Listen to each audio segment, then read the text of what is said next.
Hey, I'm Sean. So Junkyards and Barn Finds. So yes, sir. I'm with Jay, and it's actually the weekend of Christmas, and everybody who doesn't want to be at home taking down Christmas stuff or dealing with family members, and the booze is out, and so we got nothing else to do. They're all out here saying, well, we're returning gifts. All the guys with cars are just hanging out, and he's got a really awesome, this is really cool Ford, 57 Ford. 57 Ford Custom. So welcome to another episode of Junkyards and Barn Finds with Sean, and I'm Sean.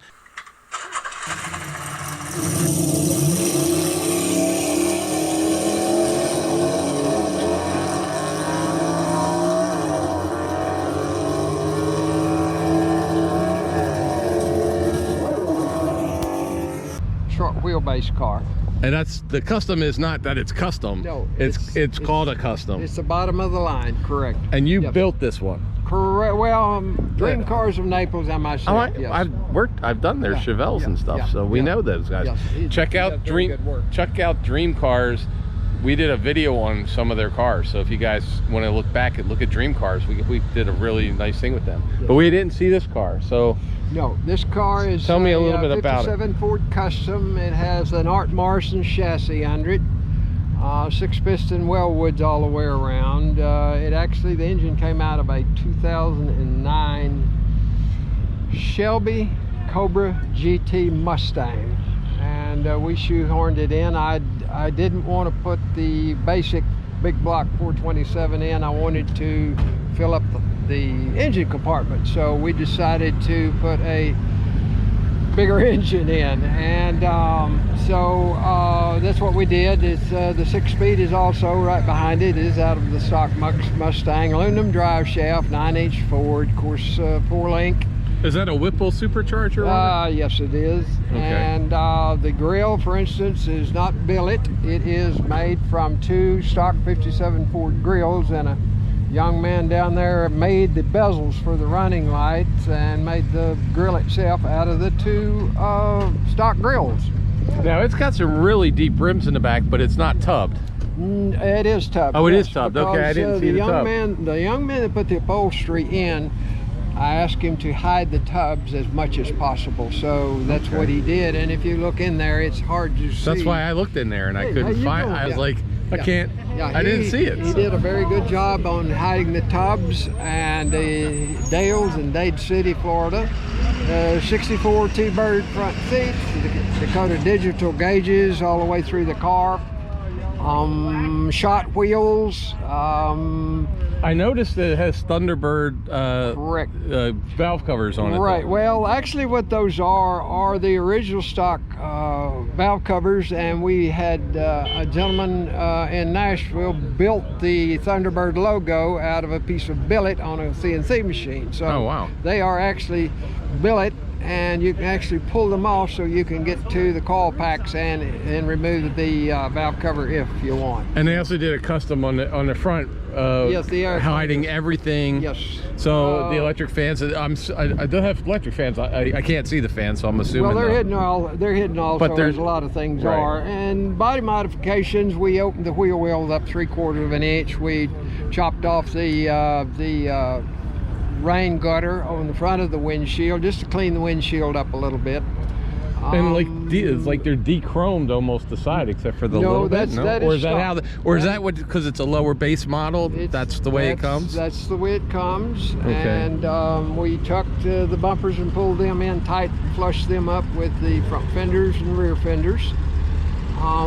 Trying to think a few of the other things. There's just a lot of. Now it's all steel, right? Oh, of course, I yes. mean, the hoods and everything is on its steel. Yes. And then how did you, like, was this a car you owned? Was it a car you found? Like, did you say, I'm gonna look for a 57 Ford? Like, how did that come about? Well, I had been looking for a decent builder and I'm a 2-door post guy. I have the equivalent of this, a 57 Chevrolet, which is called a 150 utility. Yep, that's what I had. I owned one of those back in the day. So I decided that, and you don't see one of these at every car show. Granted, I love 34 Fords, I love 40 Fords, I love 57 Chevrolets, but I was looking for something a little bit different. And so a friend of mine bought this car and several others out of the state and called me and told me that he had the car for my project. So consequently, it came down from Minnesota, and I looked at it, bought it, and then spent about 2.5 years. And this is the end of the work. So did the body really, was it like, how was the shape? Was it have to be really massaged, or was it basically just a lot of surface stuff that had to be straightened out? Primarily it's the underneath panels. We had to replace the floor pans, and of course with the Morrison suspension and everything, we had to do a little bit of work there. But we basically, this is a stock 57 Ford Custom that we just tweaked. So it was a nice clean car. It was a decent car. I wouldn't call it over the top, and I didn't give a premium price for it, but it was a good starter. Had it been a good, nice, clean stock car, I wouldn't have cut it up. I do not cut up nice. That's what I'm saying. It wasn't something that was going to be, that could have been restored back to mint. No, no, no. So I do not deal with, I don't fool with survivors. No, if they've survived that long, they deserve to live longer. Now, the interior was done by the guys that Dream Cars. No. The interior was done at Dade in Dade City, Florida. Yeah, that's where they send the cars. I think they don't do them. Yeah. I was going to say, but now they did it. Did you pick the interior? Like how much input did you have for the interior design with the console? Because that's a custom console, right? I had Eric Brockmeyer design the interior of the car simply because of the fact it's a plain. When I use the word plain, I have to take it with a grain. It's a fairly plain car on the outside, so I did want something in the inside that would overwhelm the rest of the car. I wanted to balance the car out, so I asked him, and we did it all on a computer, and he'd send me, and I'd take this and take that out, do this, do that, and then when I took it up to Dale in Dade City, I said, here's the rendering. I want it built just like that. No more, no less. And so it was really kind of a no-brainer. Because it's kind of like the interior has a styling, kind of like the engine bay has a styling. So it takes, if it was just the outside and you did everything stock, it would be kind of plain. But it's like little nuggets of style that shoot out at you, especially when it's opened up like this. To me, a plain Jane car, if you put an outrageous interior, and again, everybody's got their own cup of tea. You put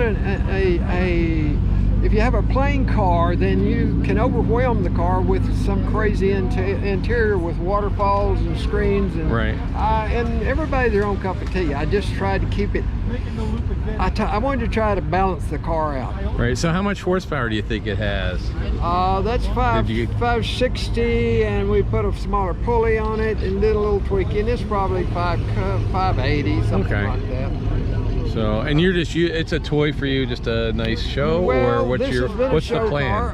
It's been shown at Good Guys. It was a Custom Rod of the Year finalist up at the 50th anniversary Street Rod Nationals. It's had its show life, and now I'm putting up and down the street in it. Okay. Now you're having the fun. Now I'm having For a while there, you had to keep it clean without a spot. Right there, that's nice, man. Where the bumpers are, and it's got the little. Yes, sir. Is those fog lamps? Yes, sir, they are. They're running lamps. If you know 57 Ford, they were rectangular and underneath the front headlights. And what we did was we took those out, took another 57 Ford grill, and Dream Cars has a craftsman down there that those running lights were actually a strip of metal about 18 inches long and about that wide, and he hammered them out. If you notice, they're also contoured, shaped the grill, a little bit of point on the front just to blend in with the grill. He did that in probably a day and a half, the whole grill. It's not billet. I'm not real particular. I don't like billet. I'm not a big billet fan.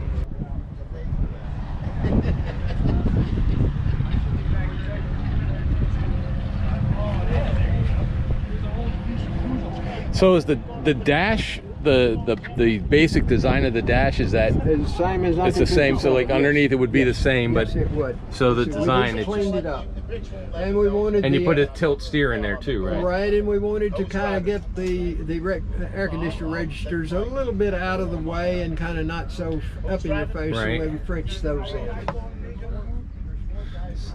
Eliminates a lot of stuff, makes everything do what it's supposed to. And we're gonna look underneath, guys, because I know you guys always want to see what's underneath the car. So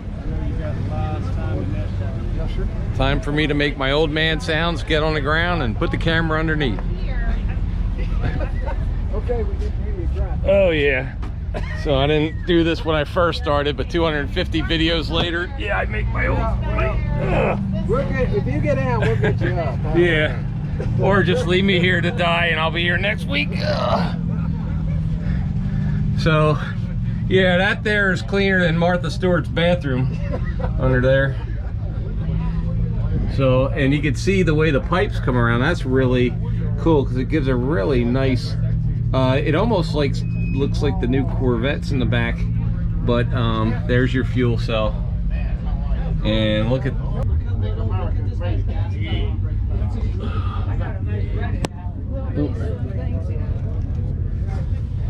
and we'll go and check out the front suspension now. All right, I'm trying to get up.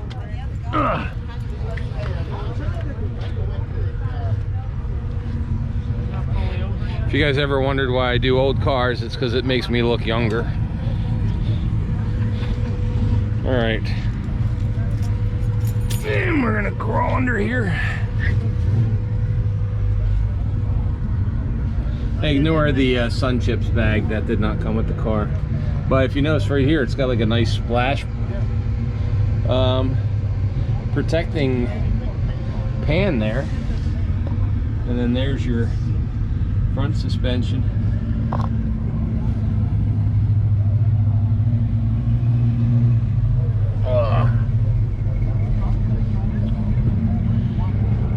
So there you go, guys. It's a really, really sweet 57 Ford, and I don't think I've ever seen one nicer. Really cool. So hopefully you enjoy this. Hope you're enjoying your week off between Christmas and Thanksgiving. Wow, that'd be a long vacation. Christmas and New Year's. And so this is our last shot at 2021. Anyway, if you like this kind of thing, please subscribe. Please ring the bell. Comments are always great. But subscribing and ringing the bell is probably one of the best things you could do to help the channel. Anyway, we're gonna go find some more cars for you to look at, and thank you guys very much, and we'll see you next time. Well, hey, thank you so much, man. That is an awesome, awesome car. Thank you. So, April, should they subscribe to this channel even if they don't like cars today for this one? Probably just for this one.